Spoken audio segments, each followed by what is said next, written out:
around your face. Oh, I feel anxious and sick for many reasons, to be quite honest with you. Hey guys, where do I start? You smiling? Who are you smiling at? Is that you? She's just the happiest baby ever. So this video is about Goldies Journey, what's been going on, what the diagnosis is, and it's hard for me to talk about, which is why I've been a little bit absent and inconsistent on YouTube lately. So thank you so much for being patient with me. There's been a lot going on. Like, there is a lot going on in our lives in general. Because right now we are in the middle of, well, we're not in the middle, we're kind of towards the end of our house renovation, our other house that we've had for 2 years. We're moving in there in 4 weeks' time. It's still a building site. I'm project managing and designing it all myself. I've obviously got a team, but it's been a lot more work and a lot more stress than I ever expected or wanted.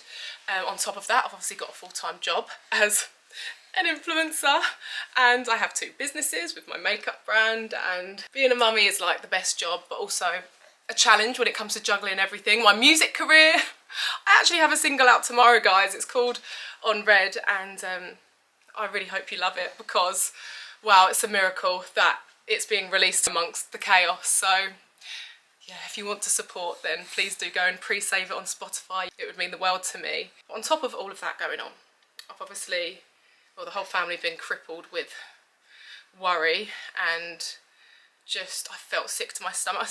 I do feel sick to my stomach every day about Goldie and what the future holds, and we're going to get into it. And I want this to be an update, because obviously a few months after Goldie was born, I let you into what was going on and that she had a couple of health concerns. And the reason I chose to talk about it online, because I know that it comes with definitely a lot of negatives, sharing such personal things and just being so vulnerable, I guess. But when I was researching what she could potentially have, there was no information. I just really wanted to ask everyone. Like, Google couldn't really provide many answers. Even the doctors couldn't provide many answers at first. And I just think that if I can share this and help anyone, and so far there's at least been 3 people that have thanked me for just touching on Goldie's journey, because they are now on their own journey to see what's going on with their babies, and without perhaps me talking about it, they wouldn't have noticed or known that there was something abnormal. So if this can help any baby or person or anything, that's kind of one of the bigger reasons I want to put this out there. She's definitely got tomato plaster all over her face, you cheeky thing! What do you think of her little turban, guys? I mean, she looks like Humpty Dumpty without it, but how cute is it? So where do I start? You were born on the 17th of Feb. You were full term, weren't you? Do you want a little toy? What's this? I had a really healthy pregnancy, no complications. My birth was, well, you can go and watch it on YouTube if you want. It was pretty incredible and quick, but yeah, amazing, intense, all of the above. And obviously when a baby is born, they have all their checks and everything like that. And it's funny because Birdie had something similar. So I noticed that Goldie had a little dimple on the bottom of her spine, tiny little dimple. She almost had 2. There was like a little dimple and a bigger dimple. And I knew that this could be very common because Birdie actually has a dimple on the top of her like bum, on the bottom of her spine.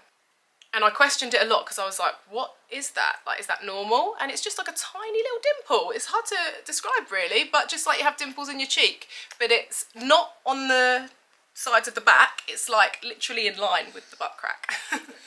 So it kind of looked, when she was so tiny, it kind of looked like another bum hole, if I'm being totally honest with you. So I did look into it, and there was information that pointed towards spina bifida and tethered spine and all sorts. But when I got her checked by a paediatrician, they said this is just a dimple, there's nothing sinister going on underneath. She didn't have an ultrasound or anything, but because of everything that's happened with Goldie, I do kind of want to get an ultrasound of Birdie's base of her spine, just to 100 million% put that to bed and know that there's no risk. But Goldie's dimples were different. There was actually a lump on hers, and I saw it and my heart dropped. This was a few hours after birth, and it was a tiny little raised lump and a tiny little dimple, and I thought, oh no, oh no, because I already knew what this kind of could mean.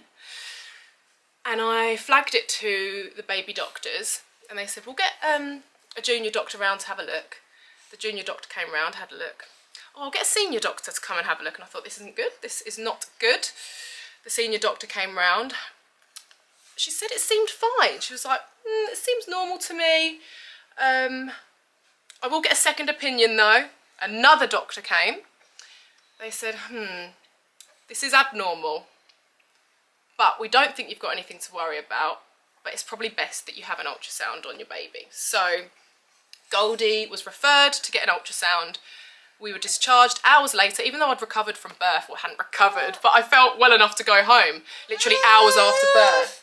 You get a bit bored, my babes. So we were discharged. I went home feeling sick, thinking, what is wrong with Goldie? What am I going to do? How long is it going to take for this referral of an ultrasound to come through? I obviously go down a Google black hole and realised that actually this could be semi-urgent, and I just didn't know how long a referral would take. Would it be weeks? Would it be months?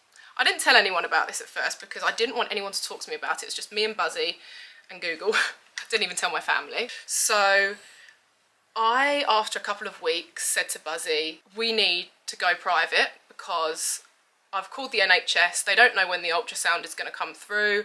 We can't push them anymore. Let's go private. So we found a private doctor in London. Is his name Dr. Sunit? He was incredible. If I can, I'll try and put his contact down below.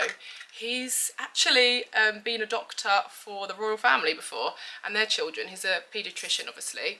So we booked a private appointment to see him. It was in London, one of the hospitals, not Great Ormond Street. We got an appointment within 7 days. We went there and he checked her over. He said she looks really healthy, her legs are moving, brain's functioning, she's hitting all the targets on time. He looked at the dimple and he said, I don't think you've got anything to worry about. I don't think you have. However, let's get an ultrasound here and now. So he called over to the sonographer and they managed to fit us in there and then for the ultrasound. So it cost £200 to have. I'm going to tell you the prices as well because I just feel like it's quite important to know, especially if I want to help people and for you to know your options if that's why you're here. And then the ultrasound was £400. He said, I think it's all okay, but we had the ultrasound, we went there and she just had to kind of lay on her front and the ultrasound was on her back. They went up and down and they were writing out a report. And then she kind of turned to me and said, so is your doctor going to explain this report to you? And I thought, oh no. I was like, what? Does that mean it's not good news then? What does that mean? She said, well, the spine looks fine, but the spinal cord is low-lying. And I was like, what does low-lying mean? So we went away with that report, and that day, that doctor phoned us back. We didn't see him again after that, but he phoned us in the evening. He said, so I've seen the ultrasound, and he said, it looks like good news. In the meantime, I had Googled what a low-lying spine meant, so I knew it wasn't good news. And I was like, I'm confused, why are you saying it's good news? A low-lying spine could mean that her spinal cord is tethered. And he said, well, we couldn't see it was tethered, but we couldn't see the end of the spinal cord. And I was like, so how do you know where it is then? And he said, well, it looks like it's positive. She's showing no symptoms of spina bifida, tethered spine, anything that is like really life-threatening. She's still not showing any signs. So he said, for that reason, I'm referring you to a neurosurgeon. He said, what you'll need is a report from a neurosurgeon to then obtain an MRI scan, which will be able to show the spinal cord in more depth. You'll see it more clearly, and then we'll be able to see what's going on. And I said, so the ultrasound didn't really provide much help. I guess it was an indication that actually it wasn't completely normal. So now we wait again for the referral. We get the report through and the referral goes to the neurosurgeon. And we get an appointment very quickly to go and see him, like, I think it was within a week or two.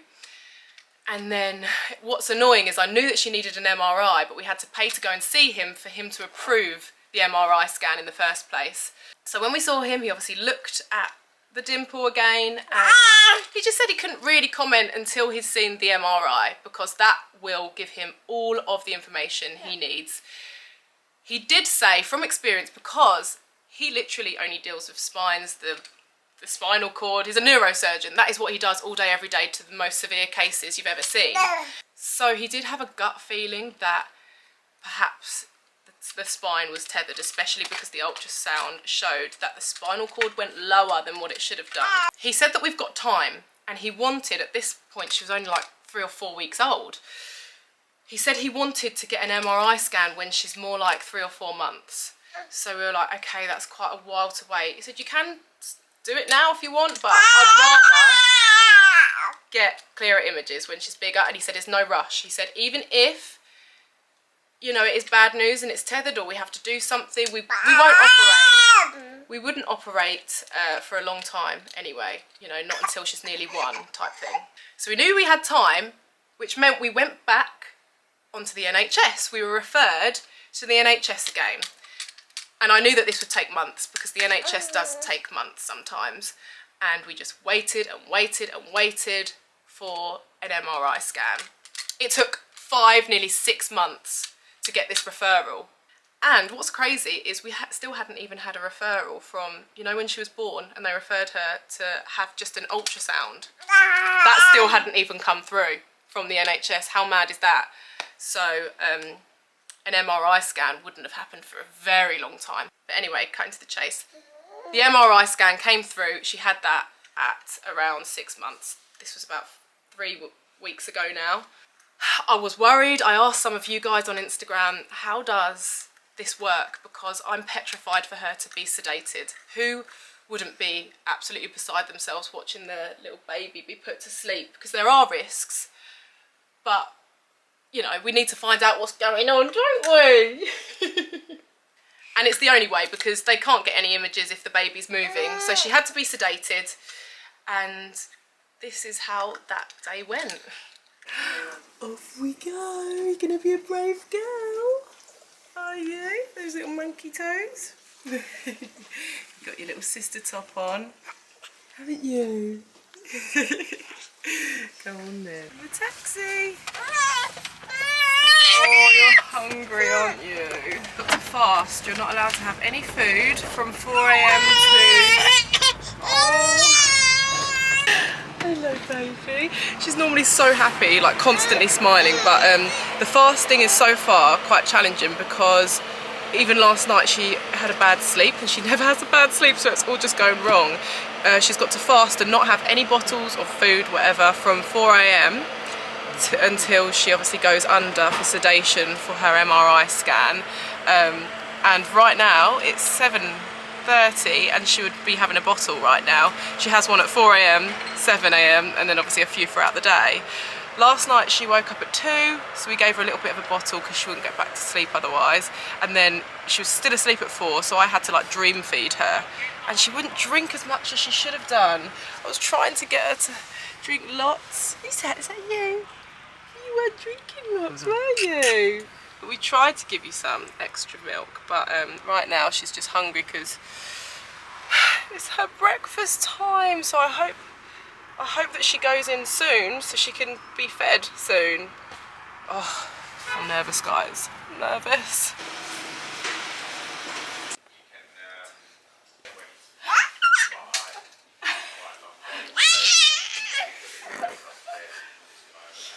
Silly. You spent your W.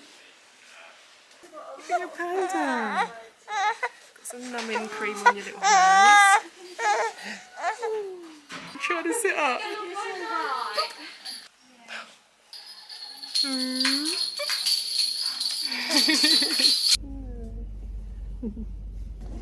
Just had your little sedation, haven't you?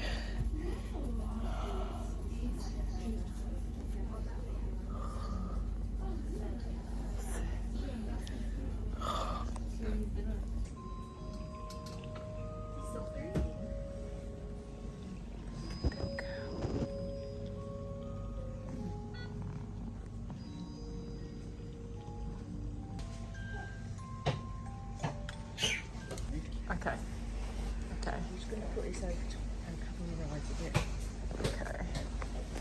leave her little toys here.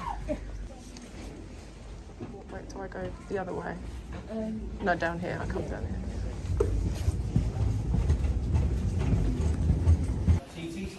Oh, guys, that was horrendous. She was choking on the liquid that... Not choking, but coughing, because she has to lay down and have all the liquid that is the sedation liquid, and she had little plasters on her arms because just in case she needed a cannula. So the little bandages on her arms were numbing cream in case she needed a cannula, basically, to further sedate her if it didn't work. But the liquid sedation did work, and it just broke my heart. But oh, she's woke up already. Hello, hello, darling. So you can have your bottle. Let's get her up here. Walk against the wall. Oh, darling.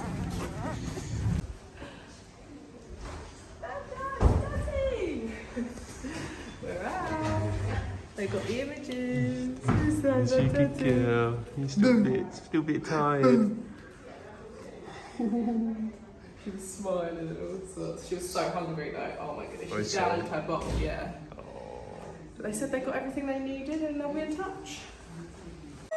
You're all home and better now. Had a nice long nap. A lovely long nap. You're still not smiling much though. And you've got a lovely present from your sister. Your grumpy little sister. Why are you grumpy? Yeah, you got this for your sister Goldie. So kind of you. Yay. So kind of you. Give it to Goldie. Goldie. That's it. Give the balloon to Goldie. Oh, that's so kind. There you go, Goldie. That's for you, for being a brave girl from your sister. Sister, sister, oh, sister, sister, I got my own mind. I got my own style and my own time. Just gonna have a little nap together. She's so dopey. It was fine in the end. It's just unsettling. It's unsettling being in a place that you know children go there because they're sick, and it's just... It's heartbreaking and inspiring all at the same time. But Goldie was fine, other than the fact that there was a lot of liquid that went in her mouth, so she was like choking a bit, which made me panic.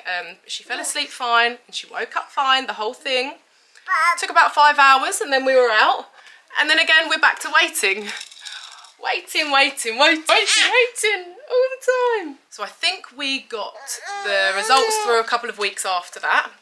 And we booked an appointment immediately to go back and see the neurosurgeon with the results.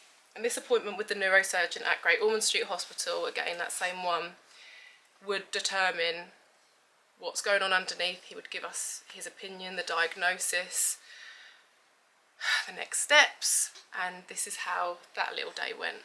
Are you a precious girl? She loves it when I do that.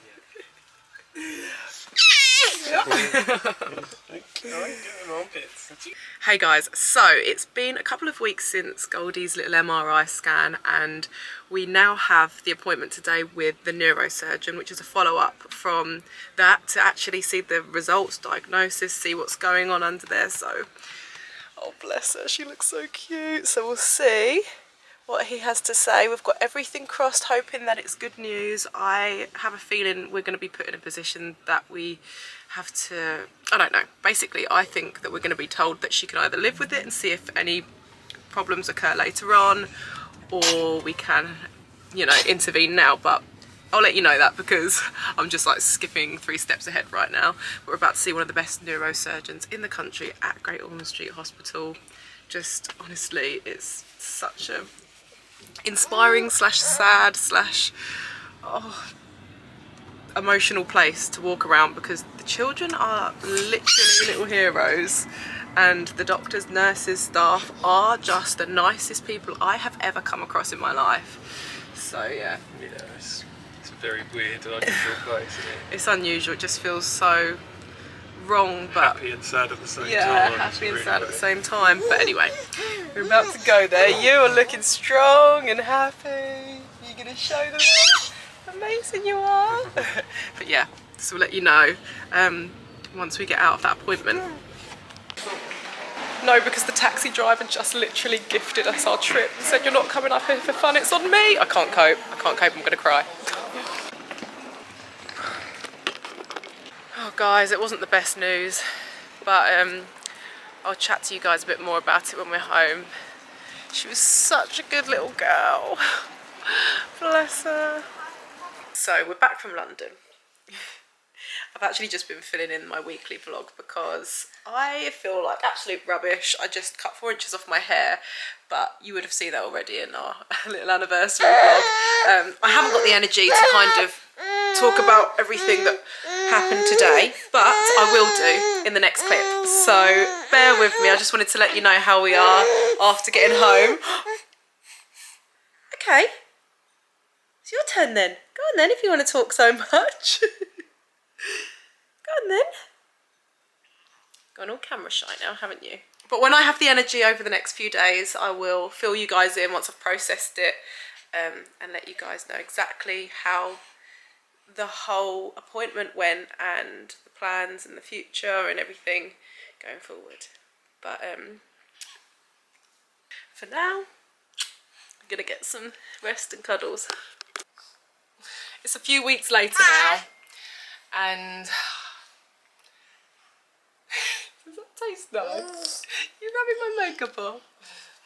I feel sick to my stomach, to be quite honest with you, more than before. I thought that perhaps it would get easier, but it wasn't great news, and I really hoped that there'd be some kind of miracle and they'd see the bottom of the spinal cord and it wouldn't be attached and they'd say, it's fine, she's strong, and I mean, she is still strong, there's no doubt about that, but sadly what they found was exactly my worst fears, probably the worst case scenario of what I suspected. So in this MRI scan, you can see her little body, her spinal cord, so it's not her spine, it's the cord that all the nerves obviously run down. It connects to your brain, your neurological, your every nerve, you know, the way your fingers work, the legs, it connects to the bowel, the bladder. That should kind of just be floating just at the bottom of your back, just above. But Goldie's, when she was very tiny, got attached to the base of her bum, I guess. And I'm happy to share this story, but I'm not quite ready to show her little birthmark or dimple. It has changed in colour and it's grown in size, but obviously she's put on fat and it's a little fatty lump with like a strawberry birthmark on it and a dimple. When she was born, it was just a lump with no birthmark, slightly white discoloured skin and a tiny little, it's like a puncture, like a little pinhole. And then underneath it, there's just a normal dimple. That is what her spinal cord is attached to underneath, like a fatty lump. The dimple is called a lipoma, L-I-P-O-M-A. And so that's the outer visual diagnosis, and then underneath she has tethered spinal cord syndrome, but that also has another technical name. There's so many names, all these medical terms, but all I know is on that day, like, that was kind of my worst fear. But the good thing is that she's still strong, and he said that he can't tell whether her nerves are damaged when it comes to her bladder and bowel, because babies don't have control, do they? She's in a nappy, so you wouldn't be able to know until she's older anyway. They're going to run some tests on that, I'll get to that. But he said that as she grows and the spinal cord is attached, it won't be able to grow with her, so it could start to restrict her. And please let me know if you know of anyone, or if you've got it yourself. How's your life been? How's surgery been? Like, I'm here to obviously share my story, but listen to yours as well. So he said we had a few options. We could just leave it because she's really strong and she seems to be intact, and he said that it might not affect her for years. He said it would be likely, looking at her particular case, that in her lifetime it would affect her in some way or another, which could mean that she starts to limp or she loses control of her, get that out your mouth, bladder, or worse, neurologically, the way her brain functions. He said that wouldn't be a proactive approach. He said a proactive approach would be to have surgery to untether the spine and to hope that it goes well and that she just lives a normal life and is never restricted and it's as if it never happened. I was like, okay, that sounds great. That sounds like the perfect option. I mean, I really don't want surgery, but that sounds like you're confident. He said it doesn't come without risks. And then I was like, funnily enough, he's got 2 girls as well. When I asked him, what would you do? He did say that he would choose the surgery route. They want to do some tests first on her bladder to just see if she hasn't got control. Basically, if she can fully empty it, then that means that she probably has got control. But if she can't fully empty it, it might mean that it's just doing its thing without any kind of muscle connection, if that's the right terminology. So we're left with a decision, guys. He did say he would want to perform surgery on her before she's 1, because if there's no damage to her bladder and bowels and her legs and her nerves and her brain and everything, then untethering it successfully could mean that she does live a normal life. He said that the risks are obviously they could cause damage to the nerves as they operate, and that's kind of the bit that I'm like. But he obviously, he's like the #1 neurosurgeon in the country. He does this every day. He does much more severe cases. So, well, he said, you know, don't operate and we can just monitor her closely to check that everything's intact. I'm kindly not asking for your guys' advice because it's our decision and I've just got a little bit more kind of research to do, and we're going to wait for the tests, the bladder test first. My gut tells me to do the surgery, but I could barely cope with her being sedated for the MRI, let alone surgery. So, I mean, she's so strong. You've seen her. Yeah, you were crawling by 6 months. You've just turned 7, like, you're 7.5 months and you're pulling yourself up. She's furniture surfing, cruising around. You're going to be walking by 9 months, aren't you? I just want her to just have her best chance. Hello down there. I hope I've not missed anything out, guys. That is the update. Obviously, we have a decision to make. I would just hate to, and he did say this was a possibility, to not do the surgery. And when she gets, I mean, who knows, it could happen in a few years, few months. He just said that if her nerves do, if her spinal cord does get damaged and then it affects her walking or has a serious side effect, that is more irreparable and harder to correct than getting to the root of the problem before more problems start. However, he did say the spinal cord could retether again and keep happening over and over. I don't know. There's so many different variables and I just want this to go away. I just want her to be fine. There's just nothing. I want to take it away for her. Thank you for constantly asking how she is, for any updates. It's been really hard sometimes to put a smile on and film a beauty video when I've just felt riddled with worry and anxiety about Goldie whilst trying to keep everything together. And naturally, timings would dictate that my single comes out amongst chaos. I'm nervous for that as well. It's out at midnight tonight, guys. So Friday the 30th, and you know how much the music means to me. It's my little outlet. I hope you love singing. I mean, you've always loved me singing to you and Birdie. Oh my gosh, when I showed Birdie my song, I don't know if you've seen it on Instagram, I recorded showing my toddler my single and I accidentally punched her. I'll insert the clip here. I'ma leave you on red, living in your head, no sorry. Don't you Can you believe that I did that? Your poor sister. You smiled though and were happy and I didn't punch you. Oh dear, the full video is on my Instagram. It's a madness. But that's the update, guys. Any questions, pop them down below. Thank you for your love. I can't believe I got through this without crying. We love you loads. We'll keep you updated and see you on the next one. Thank you so much, guys. Bye.